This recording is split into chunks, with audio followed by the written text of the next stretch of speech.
గమ్యం వైపే గమనం వెళ్తుందా? హరి ఒక మధ్యతరగతి కుటుంబానికి చెందిన కుర్రవాడు.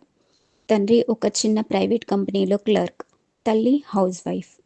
హరి చిన్నప్పటి నుండి చదువులో అంతంత మాత్రమే. 10th క్లాస్లో కూడా ఒక మోస్తరు మార్కులతో పాస్ అయ్యాడు.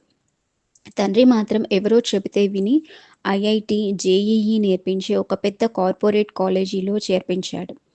హరి అభిప్రాయం కనుక్కోకుండానే. అలా పెద్ద కాలేజీలో చేర్పిస్తే వాళ్ళే చదివిస్తారు.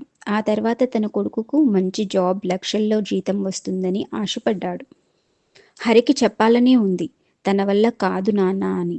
కానీ తండ్రి ఆల్రెడీ అడ్మిషన్ తీసుకున్నాడు సో కాల్డ్ కార్పొరేట్ కాలేజీలో. హరి గుండె బరువెక్కింది. కాలేజ్లో చేరిన ఫస్ట్ డే నుంచే హరిపై ప్రెషర్ మొదలైంది. మార్నింగ్ 6 గంటల నుండి నైట్ 10 గంటల వరకు చదువు, పరీక్షలు, ర్యాంకులు, ఇదే అతని ప్రపంచమయ్యాయి. రోజుకి 4 నుండి 5 గంటల నిద్ర కూడా కష్టమైపోయింది. అదే నిద్రలేమి. మార్కులు కొంచెం తగ్గినా తోటి స్టూడెంట్స్తో కంపేర్ చేసి లెక్చరర్స్ చేసే విమర్శలు హరిని కృంగదీశాయి. ఇంటికి వెళ్ళినప్పుడు నాన్న పడుతున్న కష్టం, అమ్మ కళ్ళల్లో ఆశలు చూసి తన ఇబ్బందులను ఎవరికీ చెప్పుకోలేకపోయేవాడు. ఒకరోజు సాయంత్రం హరి బాగా నీరసించి ఇంటికి వచ్చాడు. ఆ వారపు పరీక్షల్లో మార్క్స్ తక్కువ వచ్చాయి. తండ్రి గదిలోకి వచ్చి, హరి, ఇంకొంచెం కష్టపడు నాన్న, నీ చదువు కోసం మీ అమ్మ నగలు కూడా తాకట్టు పెట్టాము. నువ్వు సెటిల్ అయితే మన కష్టాలన్నీ తీరిపోతాయి అన్నారు ప్రేమగా. కానీ ఆ మాటలు హరిని ఎంకరేజ్ చేయలేకపోయాయి. గుండె మీద పెద్ద బండరాయి పెట్టినట్లు అనిపించాయి. ఒకవేళ నాకు సీట్ రాకపోతే నాన్న పరిస్థితి ఏంటి? అమ్మ నగలు వెనక్కి వస్తాయా అన్న భయం, డిప్రెషన్, యాంగ్జైటీ ఎక్కువయ్యాయి హరికి.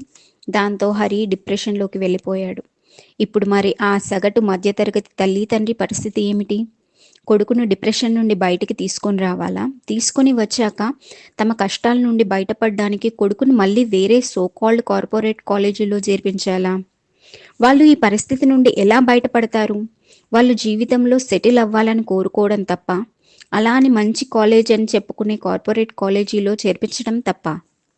అలా వెళ్ళిన పిల్లలకు చదువు తప్ప మిగిలిన నిద్రలేమి, భయం, యాంగ్జైటీ, డిప్రెషన్, ఇంకొన్ని పరిస్థితుల్లో ఆత్మహత్యా ప్రయత్నం. ఇవే ఇచ్చారు పెద్ద పెద్ద పేరున్న కాలేజెస్. మరి దీనికి పరిష్కారం ఏంటి? ఎక్కడా? ఈ వీడియో చూసే ఆడియన్స్ మీకు ఏమైనా సలహా తెలిస్తే కామెంట్ బాక్స్లో చెప్పగలరు. Thank you for watching.